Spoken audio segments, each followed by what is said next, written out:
It is December time, and as we come into December time, in the Christian calendar, this season is called Advent.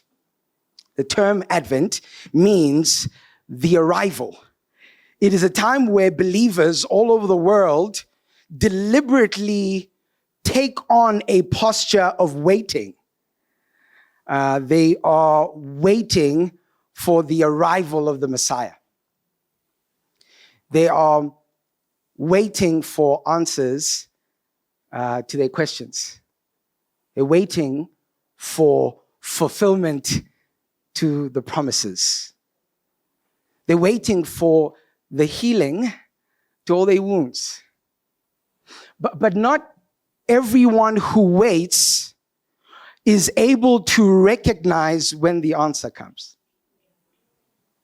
Not everyone who waits has the eyes to see when their promise has been fulfilled in Bethlehem.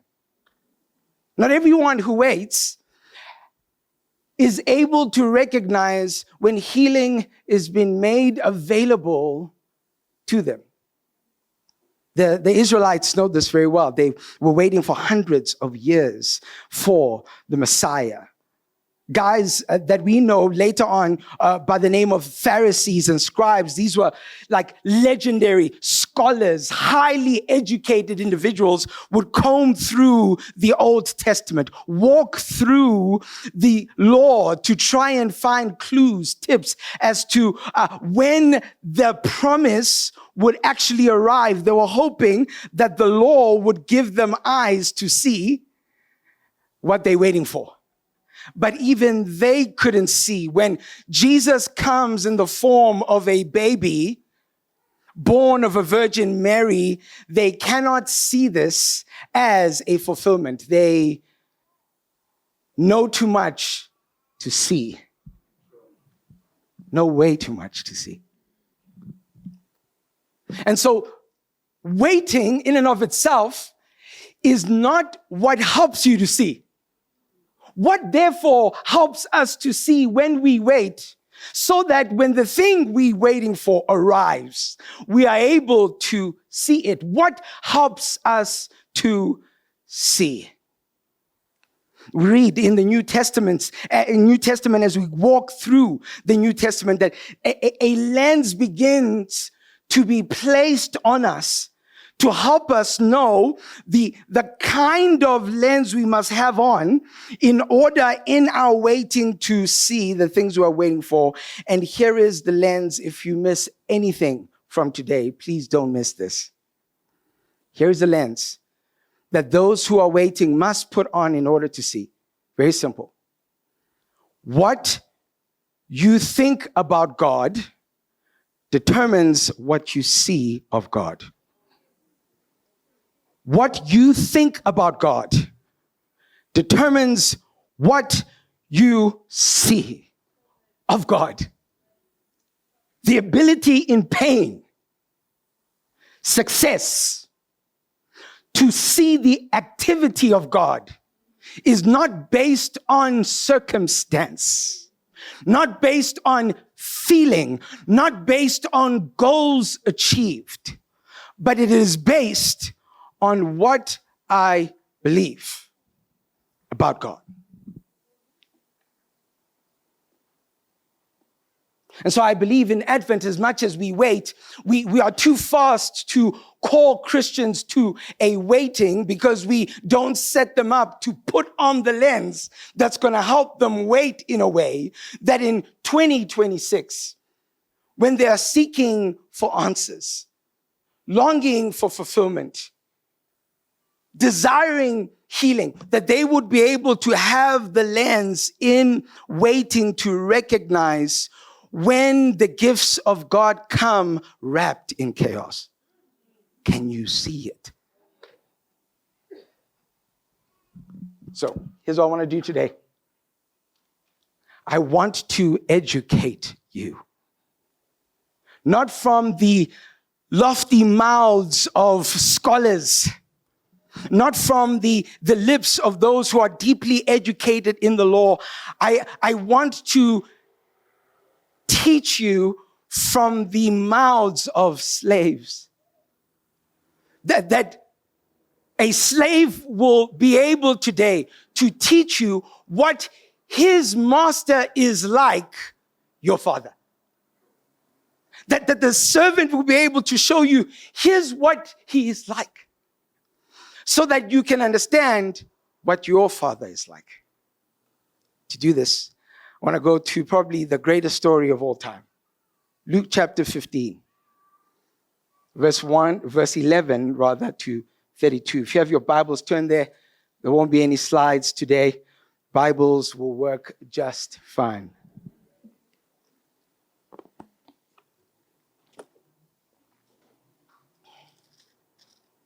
Luke 15, can turn my mic up slightly. Verse 11 to 32. There was a man who had 2 sons. And the younger of them said to his father, "Father, give me the share of property that is coming to me." And he divided his property between them. Not many days later, the younger son gathered all he had and took a journey into a far country.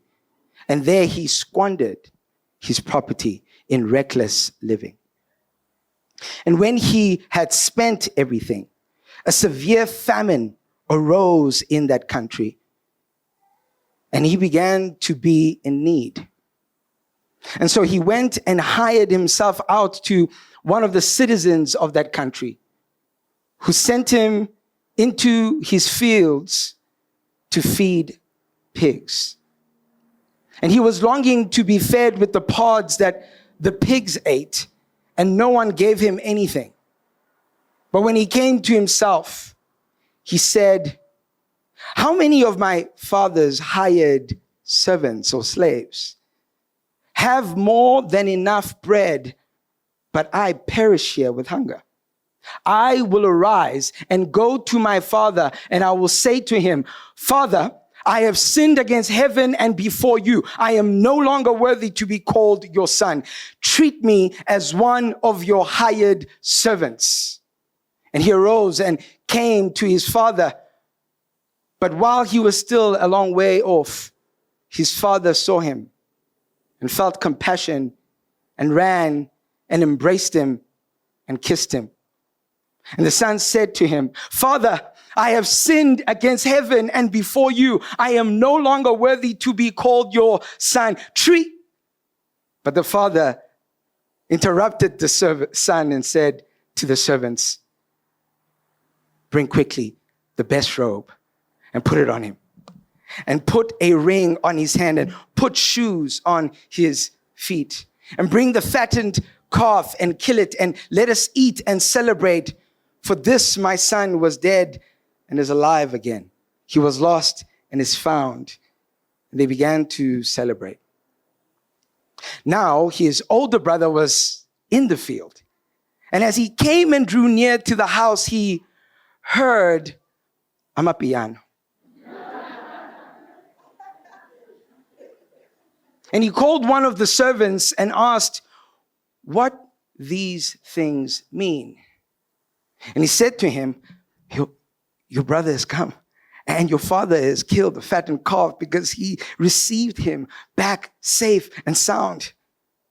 But he was angry and refused to go in. His father came out and entreated him. But he answered his father, 'Look, these many years I have served you. I never disobeyed your command. Yet you never gave me a goat that I might celebrate with my friends.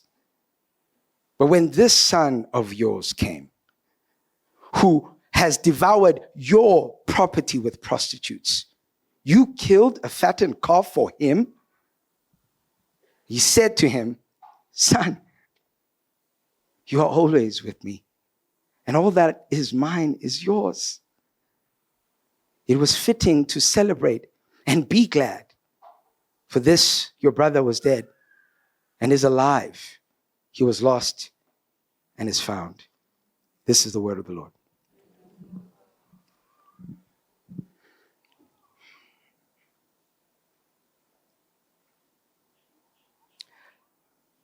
Arguably, the greatest story of all time is told by Jesus to a bunch of scribes and Pharisees who know the law. They can't see the Messiah in him. They can't see the Messiah in him because of certain things that this Jesus keeps doing. If you know anything about the scribes and Pharisees, they felt the need to ordain themselves as the protectors of God's law. Not just God's law, they felt the need to ordain themselves as the protectors of God's image. And so what they are upset about with Jesus is this: you are wrecking the image of God by hanging out with these folks. They're upset with him, not because they feel necessarily they can find something in the law to bring him down with. They're upset with him because somehow in their minds, Jesus hanging out with outsiders, hanging out with sinners, shames God and thus shames them. So Jesus tells a story speaking to the well-learned. And he tells them this story amongst two other parables. Maybe you're like me. When we first got born again, when we came into the kingdom, whenever we heard this parable, we always heard it and thought of ourselves as the younger brother. Always. We could see ourselves in him. We know what it's like to squander the inheritance of the Father. We know what it's like to find a far-off country to do far-off things from holiness. We know what it's like to strategically place our lives in the kind of place where we don't have to account and we can do things called freedom that actually are bondage. We know what it's like. But then years get added on you. You begin to read this Bible. It gets inside of you. You begin to experience the miracles of God. You watch God do amazing things. You are so taken up into his goodness.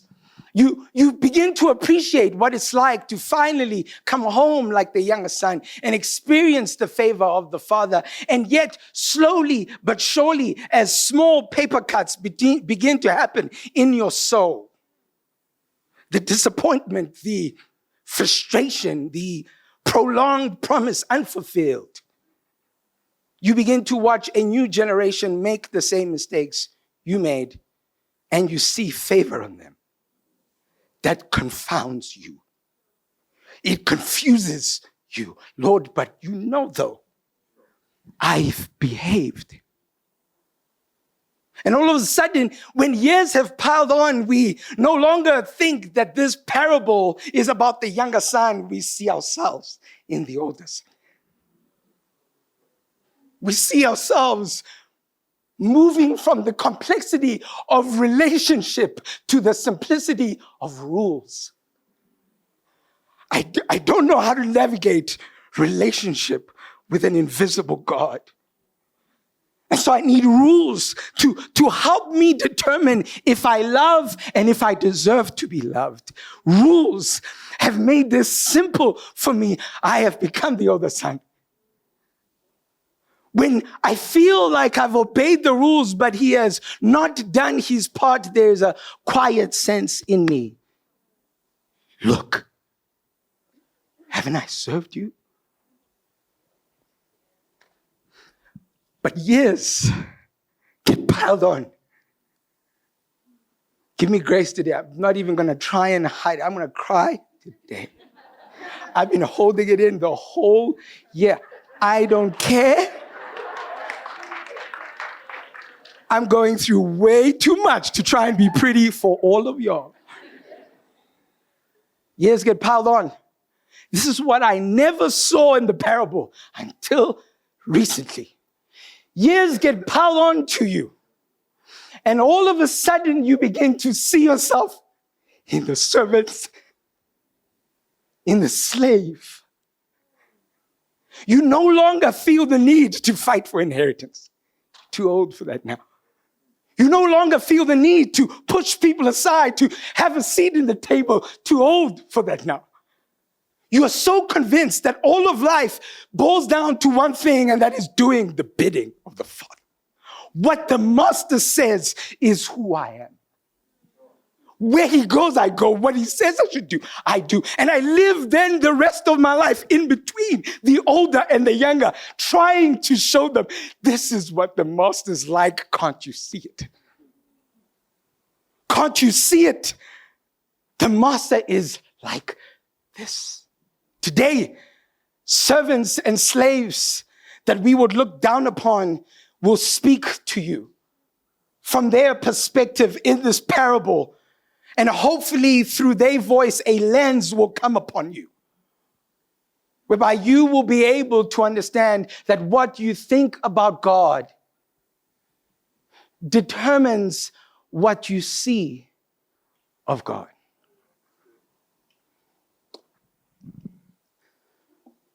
We're told in verse 11, not only that there are two sons, to remind us that this story is not about one, but both sons. We told in verse 12 that the younger son, as many of you might know the story, goes to the father and says, Father, give me. It is worth a pause on give me. That right there didn't need a rest of the sentence kind of moment. We understand that the son is longing to get what he can only get when his father is dead. Thus we know, like the servants know, who in the Middle Eastern context would have understood what the son is saying to the father as, I wish you were dead so that I could have my inheritance. You and I know this. The father should respond a certain way. When you read Middle Eastern culture, and if you want to do a deep dive on this parable, a guy by the name of Kenneth Bailey, who lived in this context, has written so many books just about this parable. And what he argues is that these servants would have been waiting on the shadows for the father to beat the living daylights out of his son. How dare you talk to me? Let me say that. How dare you talk black to me? That's what my wife and I always say. Okay, don't talk black to me. He would have beaten them. They're anticipating, waiting for the father to beat. But the servants get surprised because the father doesn't beat. We are told that the father swiftly responds by dividing his property between them. Okay, what? The word property here is the word bios. It's where we get the word biology from. The father divides his life. He divides his life between them. He actually does have a bit of death. He allows a part of himself in a culture that believed that land is tantamount to honor. Land is tantamount to life. He divides his bios, gives him a third of himself, and says, son, here you go. It is a surprise to the servants. Fathers don't do this. They ought to beat, but he dies a little. The son takes a third of his father's life and goes into the cities and squanders. But before he does, watch what the text says. We are told that not many days later, in other words, other translations would say, quickly the son.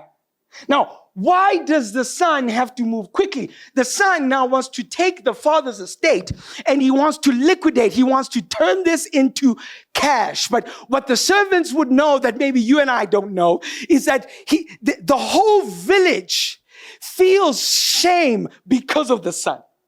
The son has not just shamed the father, has not just shamed the family, but he has shamed an entire village. And so when the son goes to try and sell the estate in the village, he is met with more rejections and disdain than acceptance.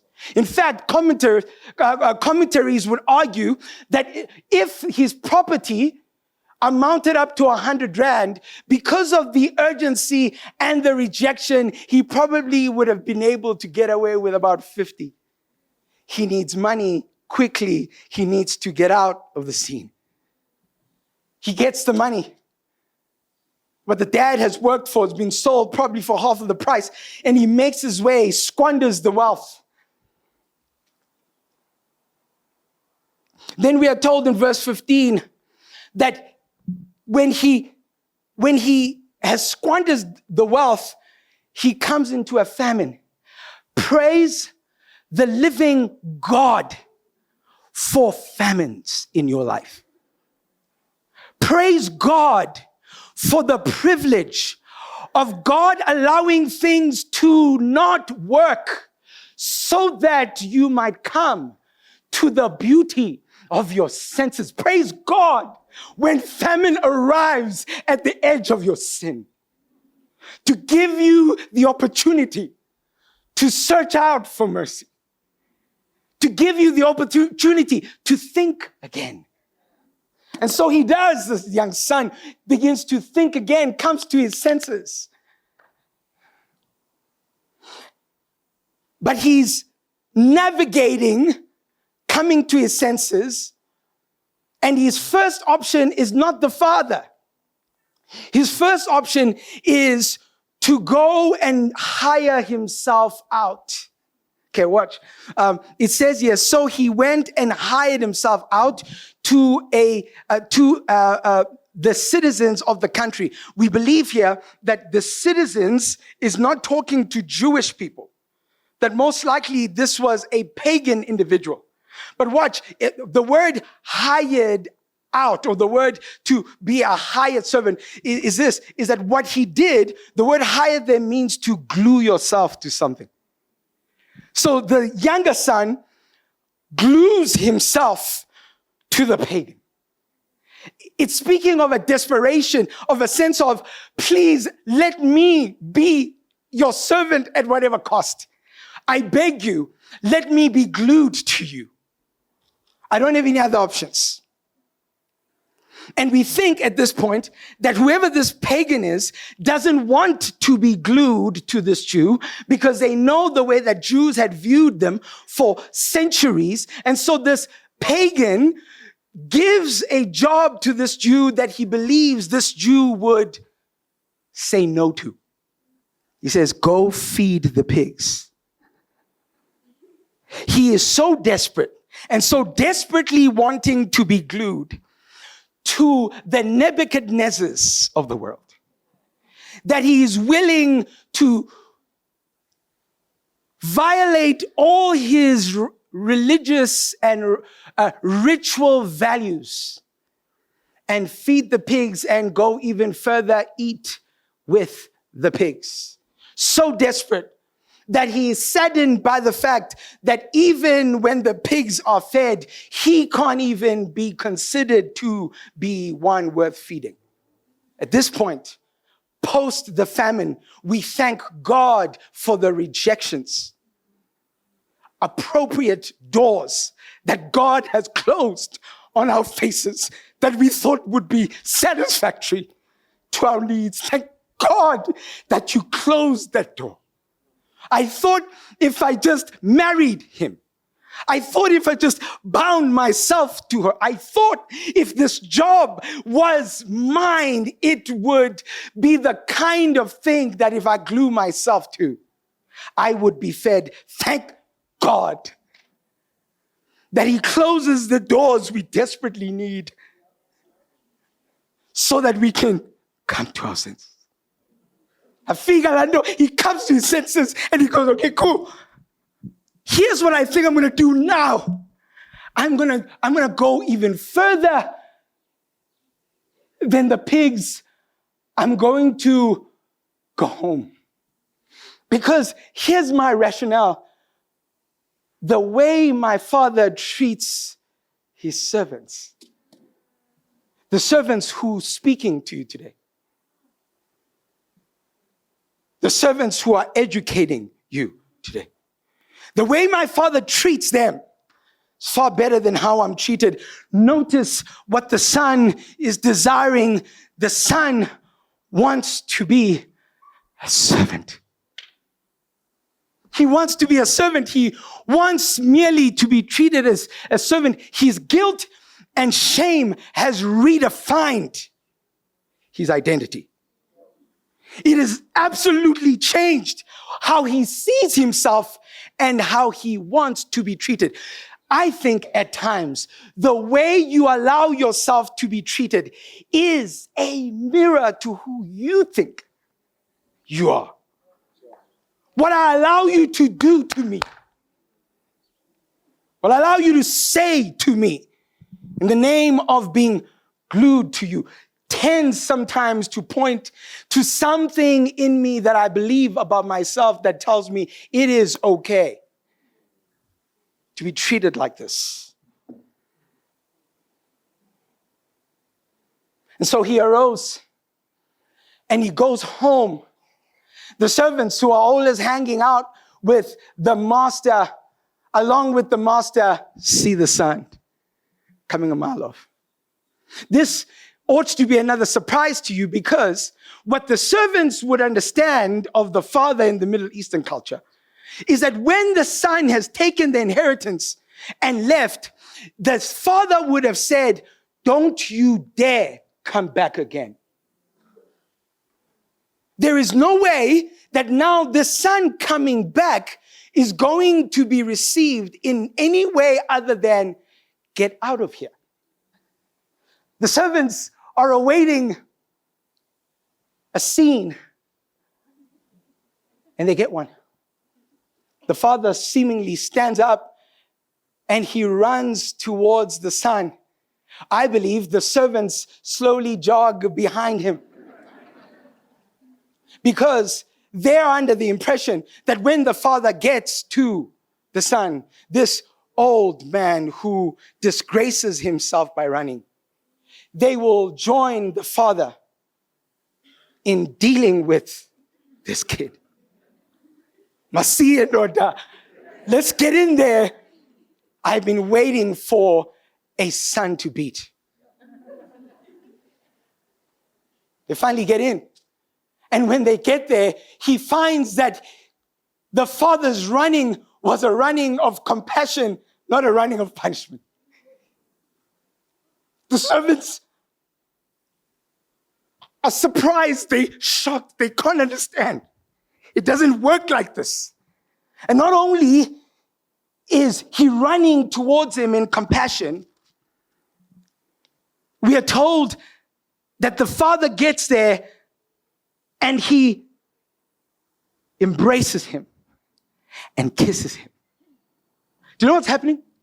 The act of the father kissing this ragged sinner, broken, heathen, lost, dead.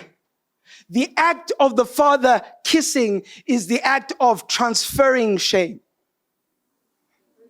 The father is saying, by kissing him, the shame on you has now come on me now. He is a shame-taking father. They expect a punishment-giving father. He surprises the servant. He is a shame-taking one. He kisses the sinner. He kisses the rebellious one. He kisses the son.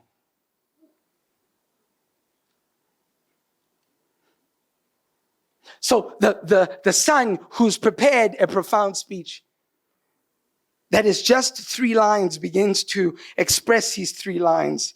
Father, I have sinned against heaven and before you. I am not worthy to be called your son. But as he's about to say, treat me like a servant, the father stops him. Notice, the father doesn't stop him by speaking to him. The servants are close enough for the father to stop him and speak to the servants. Hey, go get the best robe. What he means is this: go get my robe. That is the best robe in the whole house. Go to my room and get my robe. While you're there, go get the ring, which is the signet ring. The signet ring is the ring that the father would make transactions on. They would stamp the contracts with the signet ring. Go bring the sign of my authority and give it to this kid. Go and clothe this kid with me. Cover his sin with my robe. We don't know at this point what he says or if he speaks to the son, but we know that he speaks to the servant who is speaking to you today.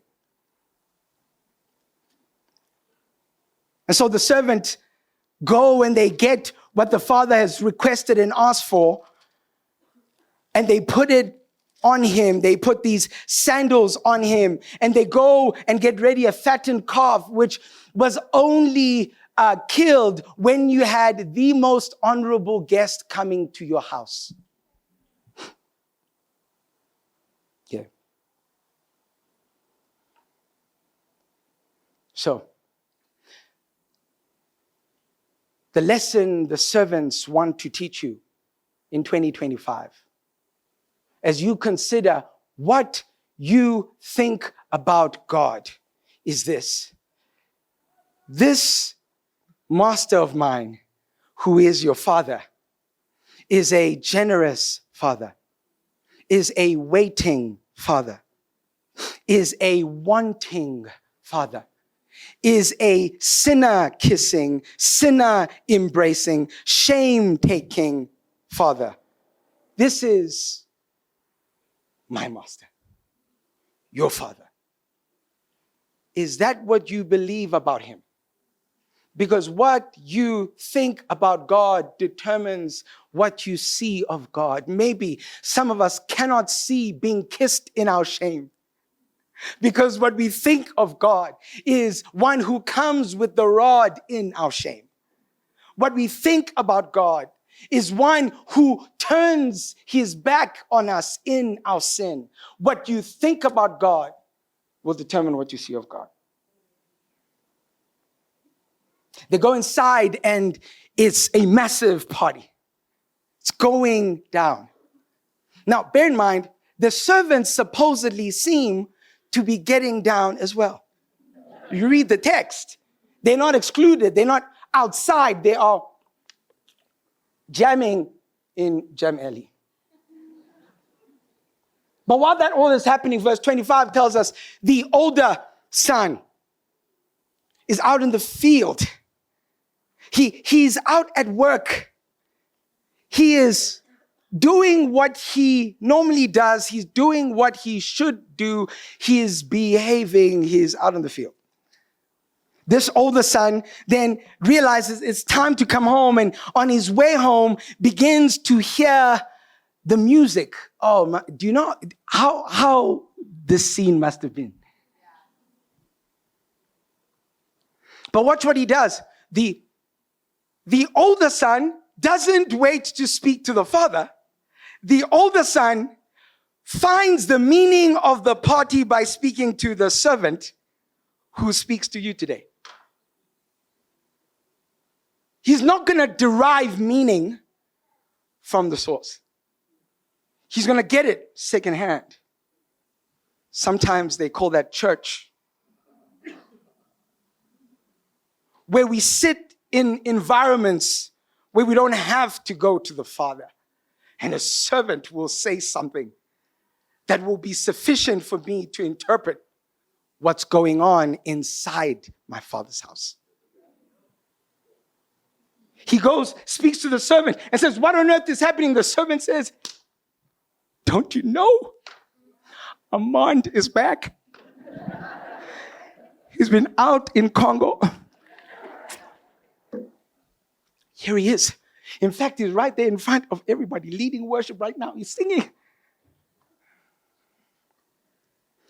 The older brother, the older son, we are told,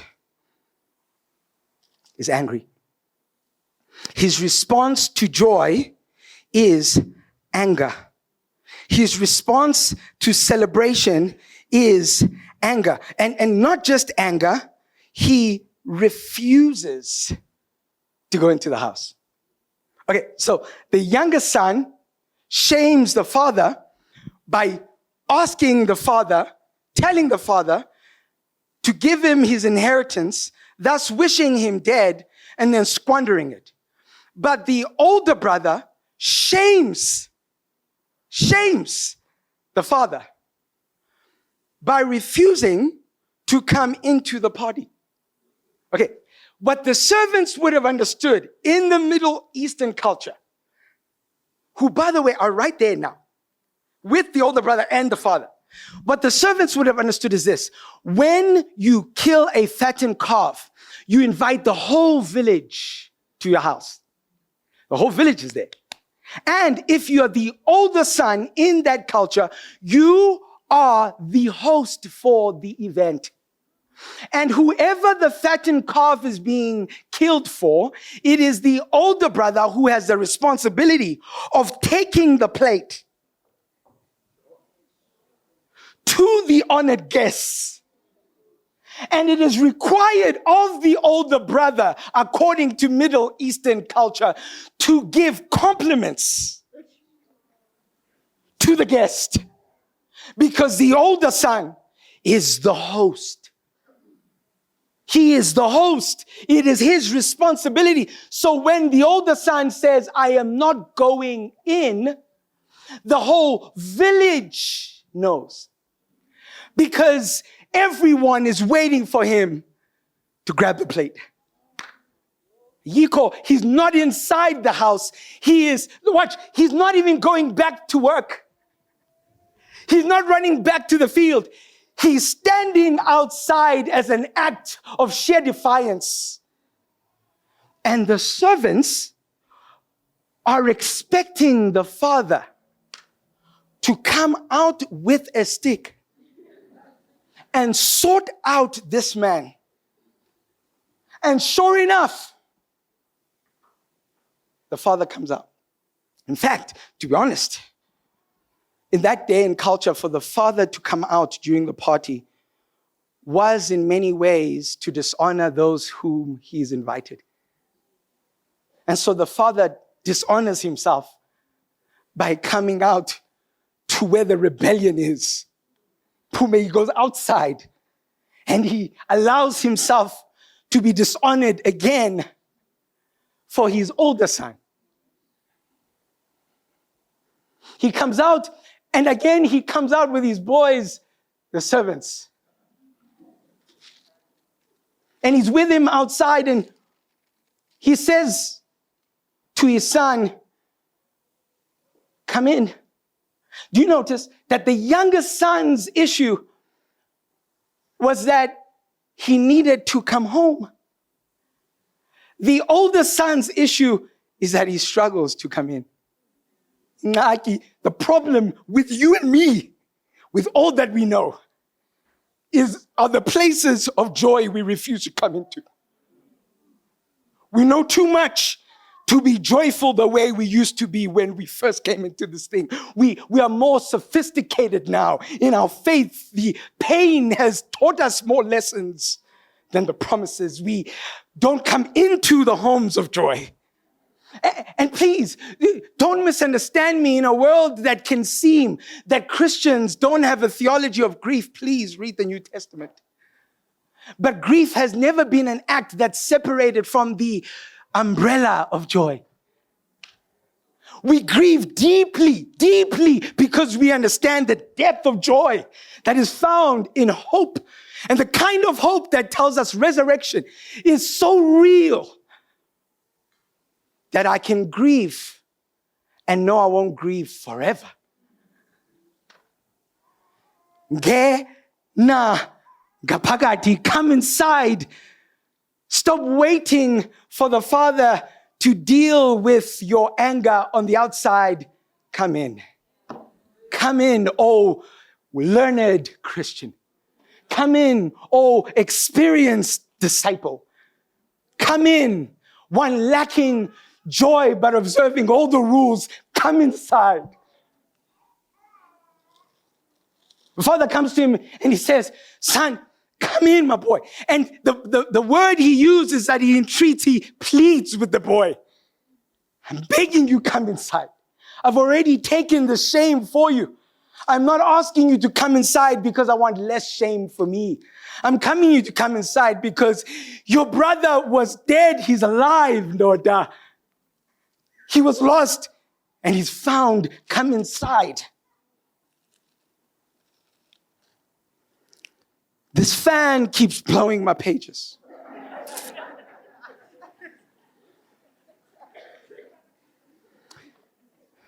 The son responds, and his response is not one of a son. His response is one of an equal. And he says, look, have I not served you? Have I not obeyed you day in, day out, whilst this, your son, has taken your property and squandered it with prostitutes?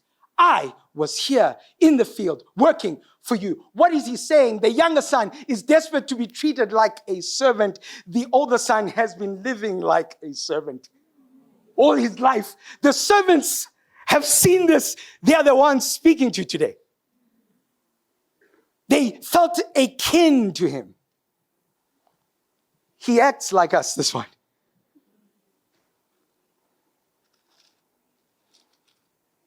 And so sure enough, this time he says, you, in all that I've done, with all the obedience that I've done, I should have earned at the very least a goat nyan. Watch, he himself, out of anger, is about to adjust the expectations of favor. He is willing to just get a small goat in a house that has a fattened calf. He's too angry to see the bigger picture. He just wants a little for him. Watch, and my friends. Now, this should strike you. Why should he say my friends? In other words, my friends are not in here. This son who's been home this whole time has built a community outside the father's community. He's managed to find his own friends that have nothing to do with the father. He found a place to glue himself to, a people that he can identify with. And he was just longing for the opportunity. If I just earn enough, I would be able to have fun with them. Now you're asking me to come in and have fun with your friends? For this kid? Nah, forget that.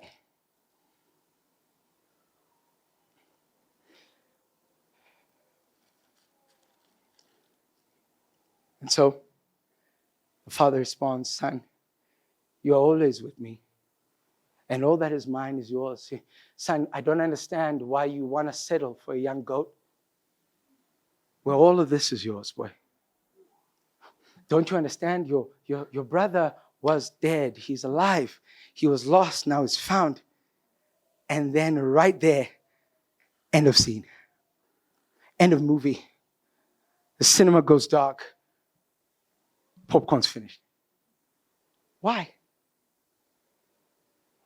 When I was preparing the sermon, the picture I had in my mind was, I wonder what breakfast was like the next day. And I started searching the amount of times great decisions were made over breakfast in history. In the Bible alone, we have Moses in Exodus with elders having breakfast with God in the mountain. And he is being taught about the covenant. In the New Testament, when Jesus is restoring Peter, he does it over breakfast, teaching him to as a way of restoring his shame. He's not saying to him, feel better so that you might restore your shame. He's saying, feed them. Do you want to deal with your shame? Go and act. Go do something. Don't just feel something. Don't just feel accepted. Live right, and you'll kill the shame. Live in the righteousness I've given you. You kill the shame. Abraham is visited over breakfast by 3 individuals, seemingly a divine visitation. Breakfast. Elijah has a moment with God in breakfast. I've been pondering about that, and I realized, no. I keep thinking that the story ends with the son coming into the house because I love good endings. It only makes sense that the Bible must have, in every story, a good ending. But here is what the servants know. That in this culture, there were only 2 things that could have happened. One is that the son would have humbled himself, humbled his heart, and walked along with the father, came into the house, walked through all the villages, walked straight to the feeding place, grabbed the plate, mustered up the courage to release a compliment that he doesn't mean, but have to somehow conjure up the ability to try and do it one more time. Obey the father, not as a servant, but as a son. But there's another option that I want to suggest could have happened and maybe did.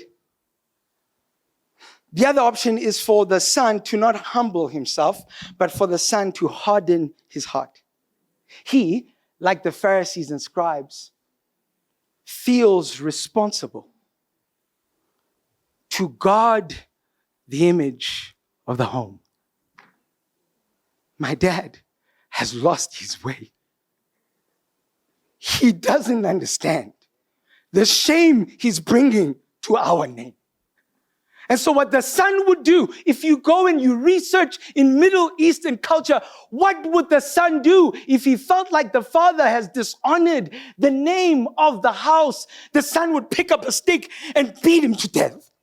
Bulali, kill him, so that he would take on the name and restore the name from the shame that the father brought to the name. I want to propose to you that was a viable option, that the servants would have been right there, watching, seeing the bloody murder of the father in front of everybody as an act of saying, I am protecting the law. I am protecting the image of the name. They do this again at the cross. They beat the living daylights out of Jesus, who they believe has shamed the name. And I think that the Father gives us one more surprise on the cross. Father, forgive them. They actually don't know. My son doesn't know, Lord. Forgive him. He doesn't understand who you are. He's treating me based on the revelation he has of you. That is wrong, Lord. Forgive him. He doesn't know who you are. What you think about God determines what you see of him. What are you going to think about him over this December? The things you are desperate to see require for you to think about him. They require that. They don't just require your work. They don't just require your waiting. They require an understanding of his heart. So that with all that we've known, all that we've read, we wouldn't miss the baby in a manger. Stand with me.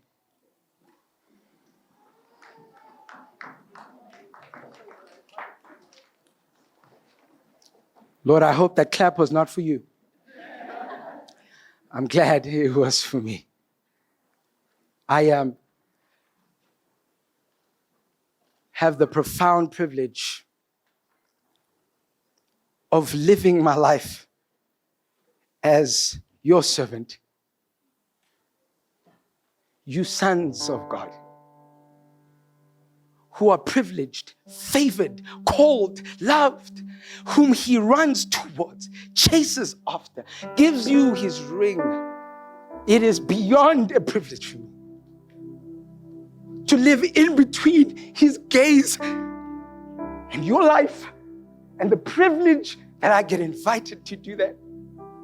It's crazy to me.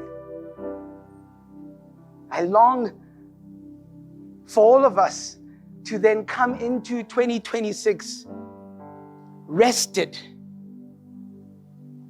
anchored in who he is, so that we will see everything he has planned to arrive for us.